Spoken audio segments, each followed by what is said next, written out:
సడలిన మోకాళ్ళు, వడలిన చేతులు అంటున్నాడు. అంటే మన ఆధ్యాత్మిక జీవితం ఏమండి, మనల్ని మన గురించి ఆలోచించుకుంటేనే అసహ్యం వేస్తుందంటే మన జీవితంలో ఏదో ఉంది అని దాన్ని అర్థం పరి మన దేవుని పిల్లలారా.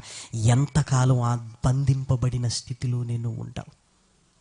మీరు ఆలోచించండి. విడిపించుకోవా? ఒక్కసారి ఆలోచించు.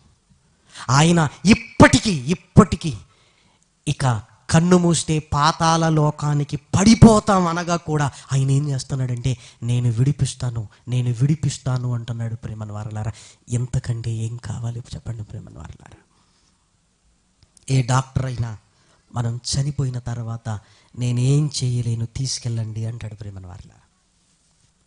కానీ దేవుడు ఏమంటున్నాడో తెలుసా? అపరాధముల చేత, పాపముల చేత ఇదిగో బంధింపబడిన మనల్ని ఏం చేస్తున్నాడంటే, ఒక్క మాటలో చెప్పాలంటే చచ్చిన మనల్ని